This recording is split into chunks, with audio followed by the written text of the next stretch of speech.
Hi, my name is Lisa, and I am with Seven Story Publishing. I am here today with author Stephen J. Bauer. How are you doing today, Stephen? Oh, just fine, thank you. Awesome. Can you tell us about your latest book and what your inspiration was for it, please? Yes, the latest book that I have was the third book in the series of the Shadowforge series, and the concept being this is a paranormal science fiction setup. Uh-huh. The, I first started out with the book series as a father-son project with my son Andrew. Oh, Um, wow. he actually has ADHD, or had it back then. He's trained himself to be beyond that now. But when he became disillusioned with the project, I took it over and then continued it, and ended up authoring 3 books on the subject.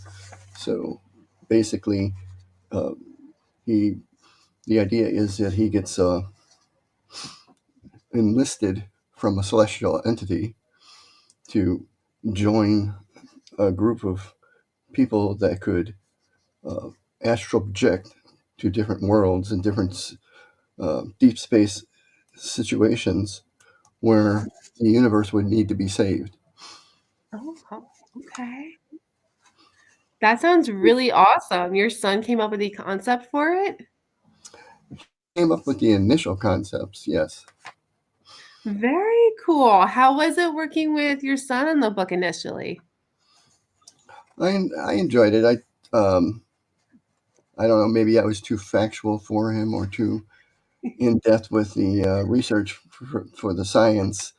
At his Mhm. age, he was like 12, 13 years old, so he didn't get into all that.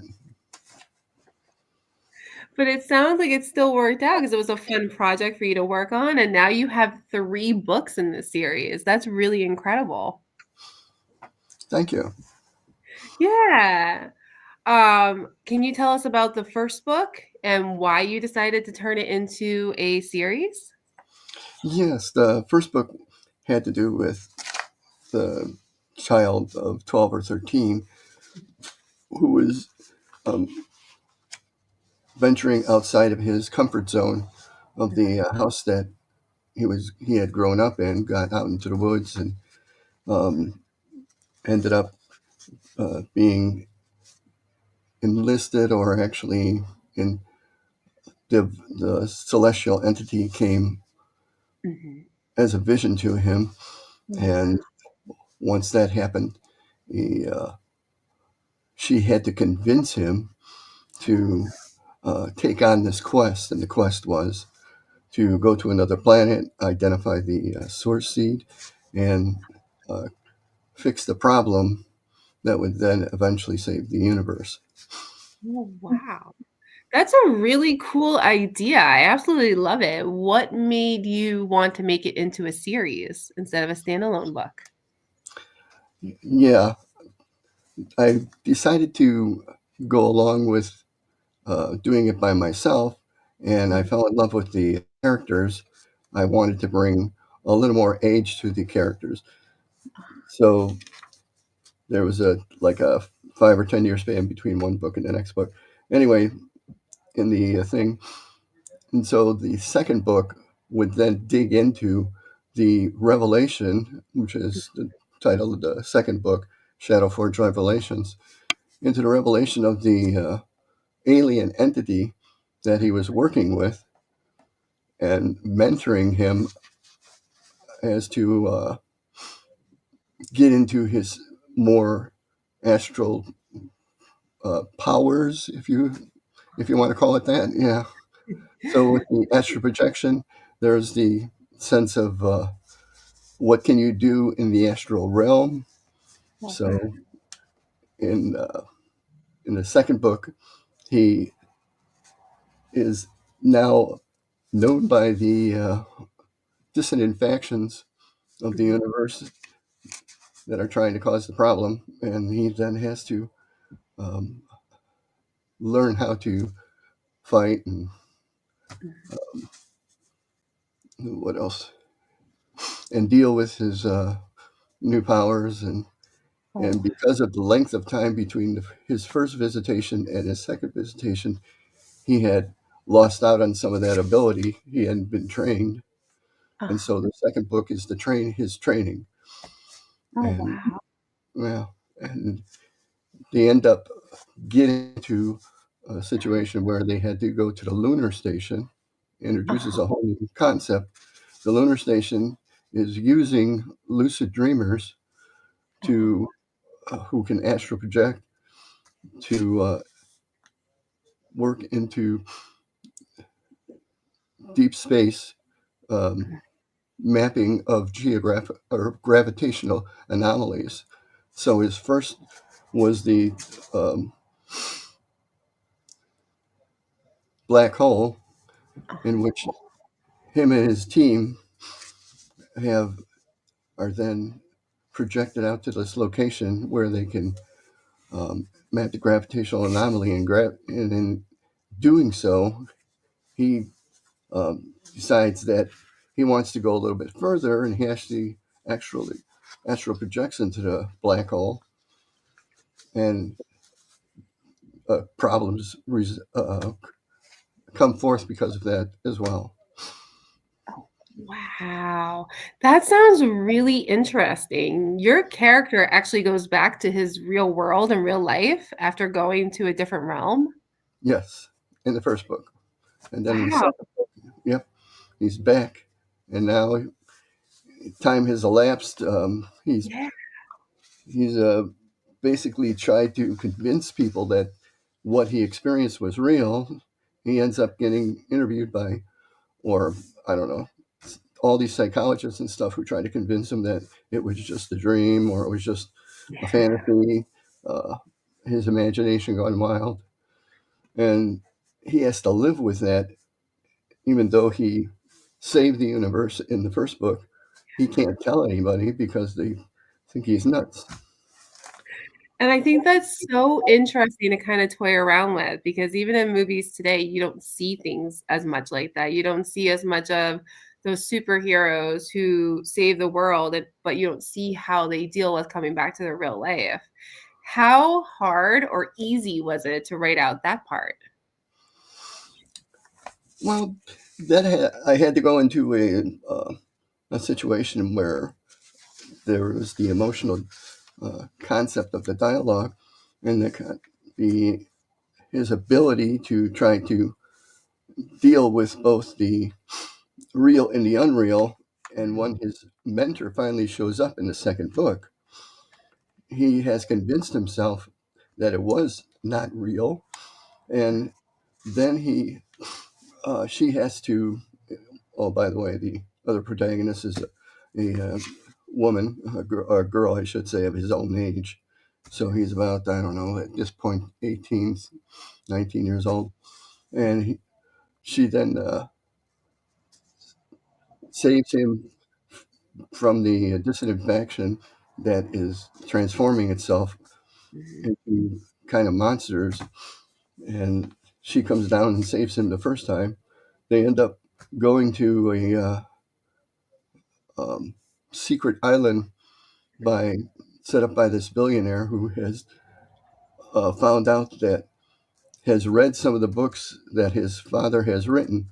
His father has written his stories, and this billionaire is convinced that he is what he needs to get himself projected out into the universe. Wow. That is so original and such a really cool idea. I absolutely love it. What is your favorite thing? What has been your favorite thing about writing these stories? Well, over the time, the favorite thing of mine was the concept of trying to get people to understand the difference between theory and uh, scientific theory and scientific fact. So many people like to take the concepts that are out there as theory and go with it and take it out to stretch. Now, Yeah. I do that in the book, but I do that in the book in the paranormal sense, um, using astral projection to delve into astral realm that is parallel to our universal dimension. And in that, I can bring out some of these other issues like what's inside of a black hole, how do you get through a black hole, and that type of a situation. That's really cool. What has been the toughest part about writing these books? I think the toughest part was the emotional part, um, the relationship between him and his mentor Uh-huh. as it progressed from his from the second book to the third book. And by the end of the second book, the billionaire who wanted to get himself astral projected out in deep space, he ends up uh, killing his mentor, who then reincarnates Oh, into a one of the team members.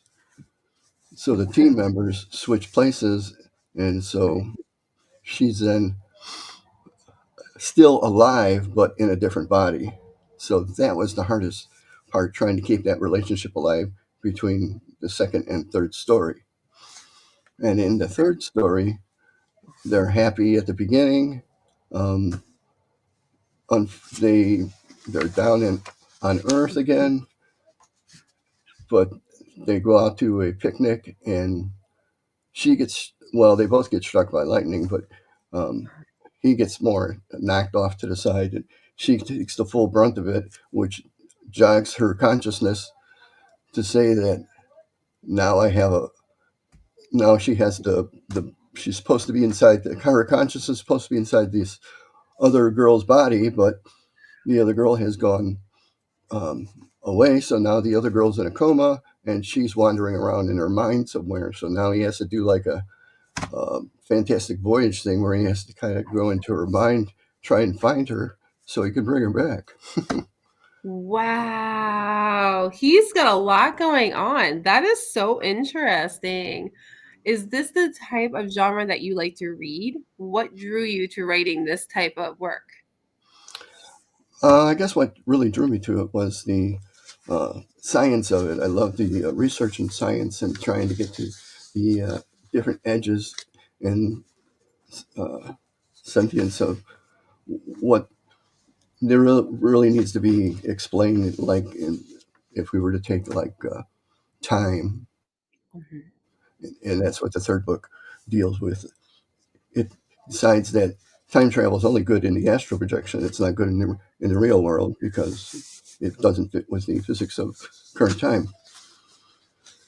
So he does that, and then with the science, the other part would be like uh, the singularity concept. Oh, You can't actually grasp that in a reality point, but you can grasp it in the astral form. So it plays with the different ideas, how to yeah. research it, what's real, what's not. So it tries to divide, um, again, what I was saying earlier, science theory and science fact, and come Oh. up with a concept that works its way through from the beginning. That is so cool and interesting. And I love the idea of playing with psychology and emotions like that and how you separate things instead of being able to bring things into the human world. Nothing works over here because they're two totally different things. It's Right. really interesting to I see why you like toying with that. When you were working full time, did you do something that had to do with psychology and science? Is that what got you interested in that for the book? Well, actually, my previous job was aeronautics uh, Oh, yeah, so you did. software. Yeah. Wow, So so yeah. yeah. So I was a quality manager for software engineering and aerospace, so engineering. That's so incredibly cool too. So you always really were into science and looking at things like that. So you got a little bit of that background with it. Do you enjoy writing and publishing books more than you did when you were working full time? Well, Yes and no. I mean, when I first started out writing, it was like something I would do on the weekends, after kind of like an escape from real work, that type of thing. But then I retired, and as I retired, I was getting into this third book, and I found I was trying to treat um, writing the book uh, as my job, and that wasn't working out. I needed I got into a writer's block. I needed to get an escape. Um, I needed to actually do more on the experience, Yeah. and then bring that back into the book. Very interesting. Can you tell us more about your process to completing the books? Yes, the process for completing the book is the uh, idea of how I wanted to approach it, the science. I had to come up with a way of weaving all my scientific research, and that would be the theory as well, scientific theory, and weaving that somehow into the plot of the story, so I can carry that forward while still treating the characters into weaving the characters into the story, and explaining, using the father to explain the difference between the science and his experience, and bring those both together. Very cool. When you write, do you use any kind of software for writing a novel, or do you just write in Word and then format it later? Oh, yes. Actually, uh, I found that I start with a specific outline, but that outline can change over time. And I'll put in different areas of storyline, and then I'll have to go back to it and build it up. So, yes, it's a going back and forth. It's a total, I don't know what you would say. Process. Yes. Yeah. So you would you would start with a I would start with a storyline, and if I could get and I once I got past my writer's block and was able to finish the story, then I was able to go back and fill in all the science stuff that I wanted to put in there as well. Well, that's really interesting that you start with a story and then you fill other things in with it. Do you do a lot of research for your books? Oh yes, lots of research. Um, I currently dabble on the Facebook websites where people ask questions about science, and I do the research, and then I fill in the information for the answers. So I enjoy doing that. That's really interesting. It's so awesome to hear this because so many authors have such different processes. So it's really cool to hear you kind of like write it a certain way and then you fill in the blanks. I Right. feel like that's like similar to how I do it. Um, what do you have a favorite character that you have written? Well, obviously the the position of the son is the as the protagonist would be the person who I would most relate to, and the idea of how do I motivate him and to get him past his emotions and his ADHD to actually work with the plot of the story. But I also enjoyed the relationship aspect of the female in the story as well. So those two kind of drive the story, whereas the parents are there to guide the story. Oh, very cool. So the parents are there in the first one, but then he's older in the second book. Is Right. he is there a time jump again for the third book?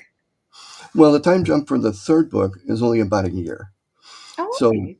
so the first book, he's like, I don't know, 12 or 13. And then in the second book, he's like 18, 19. And then by the third book, he's 20, 21. Oh, okay. So very interesting. So I love the fact that you started with the parents like that, and then he becomes more the one talking, and you look more at the relationships he has. Very Right. cool. Right. And I love the fact that you have the idea of ADHD in the book too, because you don't see that very often either. Yeah, I actually had to research that as well because, yes, I experienced it with my son, but then as he got better, still had to keep my character consistent. So I had to actually look into it, read into the psychology of ADHD. I love that because we need to have more where we see what really is ADHD in literature. So I love the fact that you really wanted to go and make sure it was realistic as possible. How long did it take you to write these books? Well, again, while I'm working a full time job and I'm just dabbling on the weekends, that one took about 10 years, and then the other one took about 9 years, and then the last one took about 3 years because I retired. Oh, that's not bad at all. What's making you want to continue to write even though you're retired? Um, I guess I like the escapism. Yeah, that's good motivation, and it lets you dive into a world that's completely different from our own, right? Right. And you talk about the psychology of it, and I feel like that's part of the fun is becoming a different character so that you can write. What does being a successful author look like to you? Well, I don't know about successful. Enjoying doing the writing.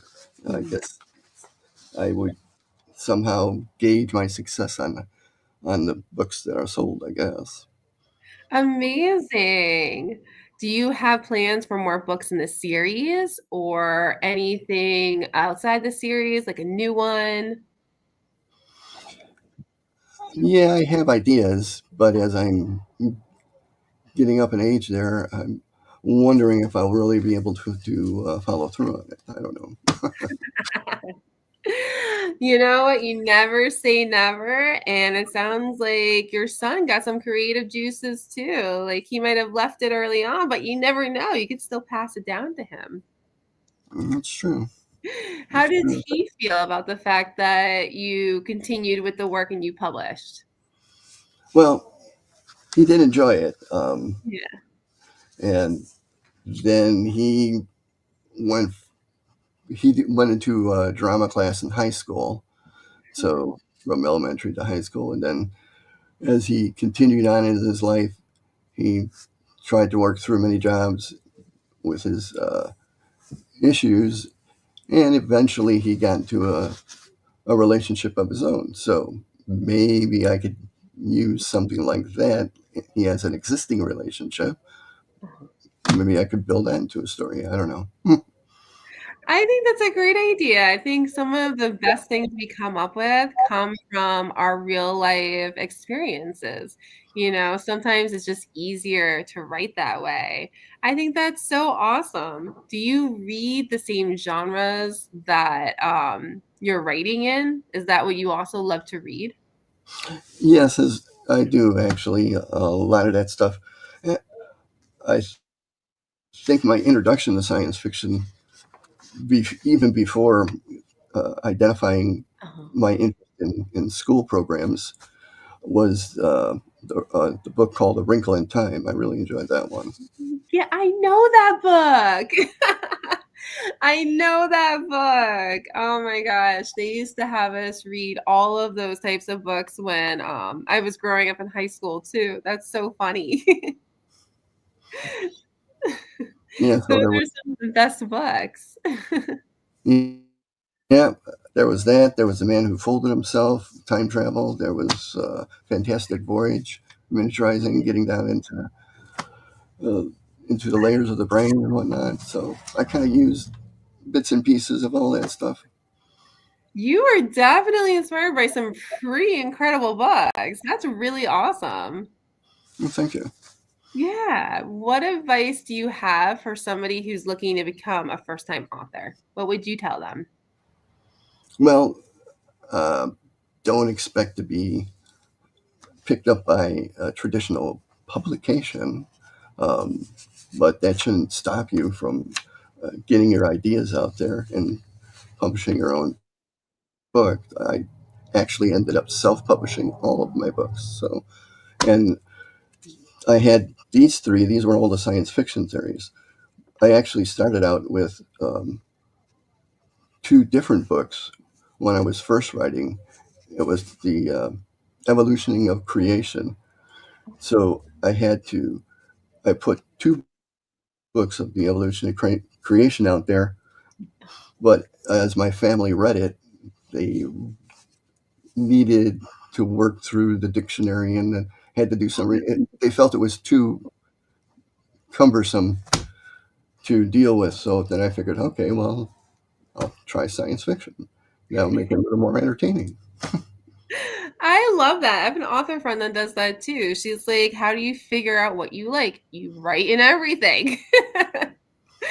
I think that's actually really amazing advice, because if at first you don't succeed, you do keep trying again. How hard was it for you to learn how to self-publish? Well, it was more of a mindset. Do I was really trying to not self-publish, but I guess it's really hard to find a literary agent or break into the traditional book slump. So once you identify, and that takes a while to identify somebody that is not a scam, then you can pretty much let them kind of carry it. I retained the rights to the books, and the idea of editing was kept with me. So if they started correcting my writing, then I would have to correct them back, that type of thing. Yeah, and I love that, you're able to talk about the self-publishing process because I get that question all the time. How hard is it or how do you do this? And you make it sound so easy and it really is, right? It's really not as difficult of a process as people think.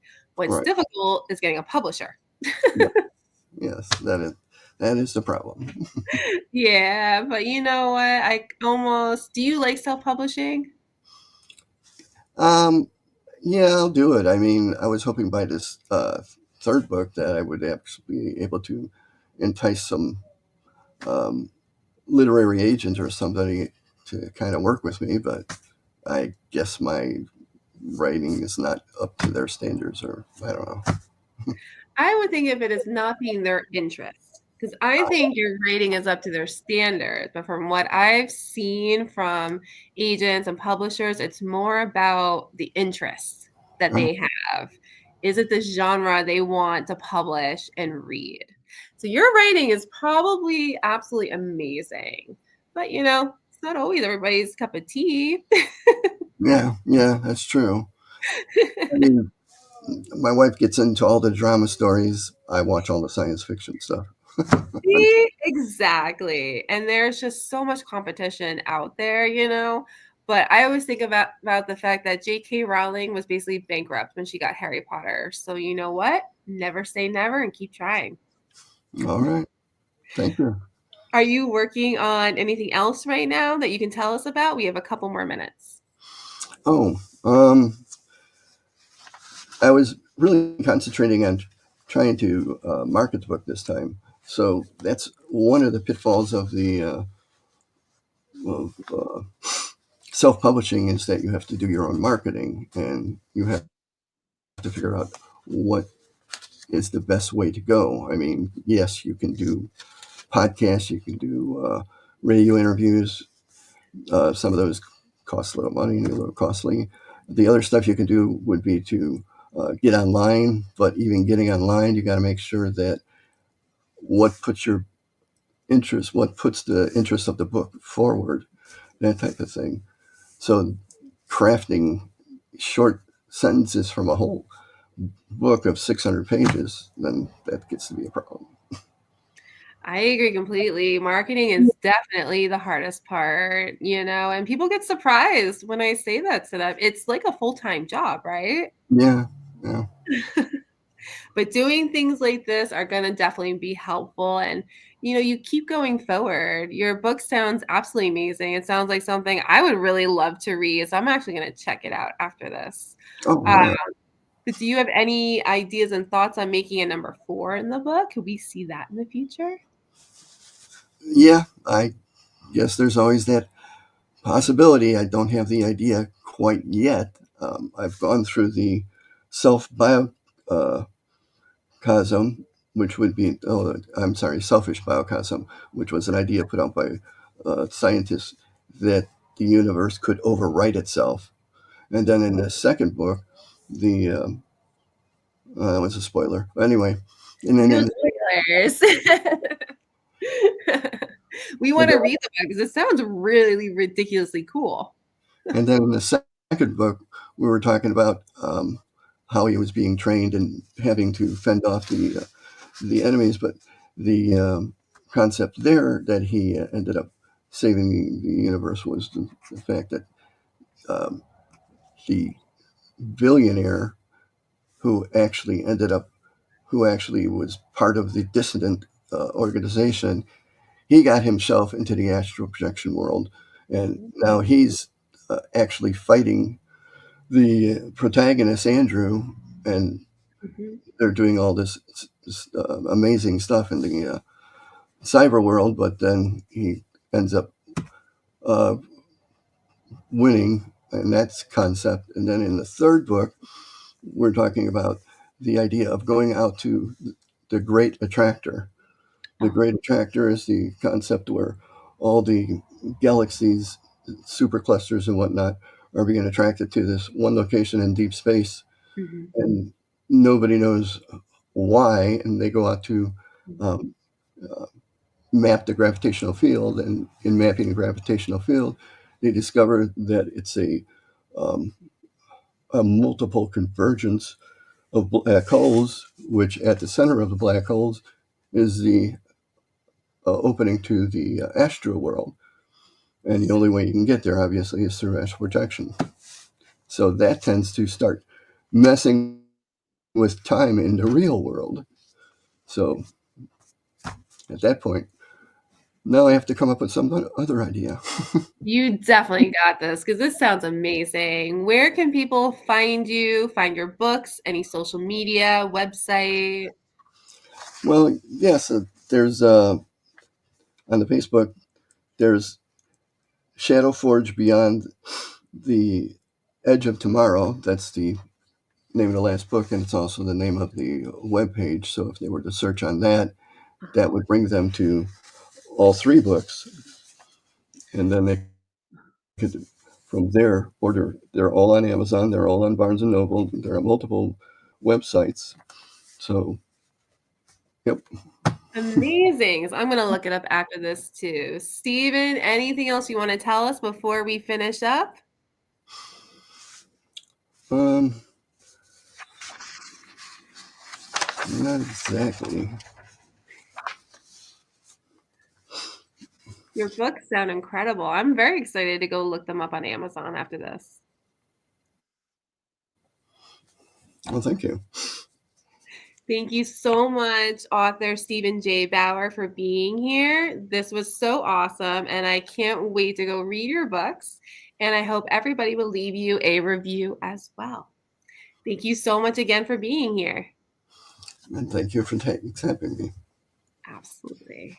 All right. Yeah.